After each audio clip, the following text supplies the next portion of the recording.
आहेत ते सुद्धा धुतांग आहे। हे धुतांगधारीचे 13 प्रकार आहेत आणि या धुतांगधारीमुळे मानवाचं कल्याण होते। मानवाला त्याचा लाभ मिळतो। मानवाला आयुष्य वन बल मिळते। जे जे शब्द ते उच्चारतात ते खरे होतात।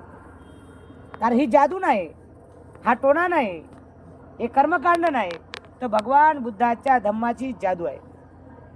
भगवान बुद्धाच्या धम्माचं हे शील आहे। भगवान बुद्धाच्या धम्माचं हे अधिष्ठान आहे। ते अधिष्ठान केव्हा प्राप्त होते?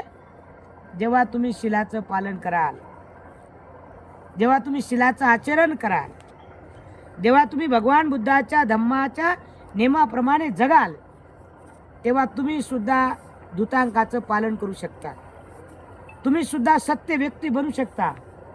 तुम्ही सुद्धा अधिष्ठान व्यक्ती बनू शकता आणि तुमच्या वाणीमध्ये सुद्धा ती ताकद निर्माण होते। केव्हा केव्हा होईल?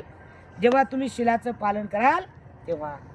आणि म्हणून या संघदानाचं महत्त्व उपासकांना लाभण्यासाठी भगवान बुद्धाने ही संधी उपासकांना दिली की आपण संघदान केलं पाहिजे। वर्षाकाठी आपण 2 वेळ किंवा 3 वेळ आपल्या कुटुंबाकडून संघदान झालं पाहिजे। किती वेळ झालं पाहिजे वर्षातून? किमान 3 वेळ। वर्षवास कालखंडामध्ये तुमच्याकडे लग्न कार्य असेल तेव्हा, भीम जयंती असेल किंवा बुद्ध जयंती असेल, वर्षातून 3 वेळ संघदान कुटुंबाच्या कडून झालंच पाहिजे। ती तुमची जबाबदारी आहे। ते मानवाचं कर्तव्य आहे, उपासकाचं कर्तव्य आहे। त्याने संघदान वर्षातून 3 वेळ केलं पाहिजे। ते आपलं पुण्यबल आहे, ते आपलं सत्कर्म आहे, ते आपलं कुशल कर्म आहे। ज्या ज्या लोकांना संघदानाची आवड नाही किंवा संघदान करत नाहीत, मग ते दवाखान्यामध्ये खूप पैसे भरतात। किती पैसे भरतात? खूप पैसे भरतात।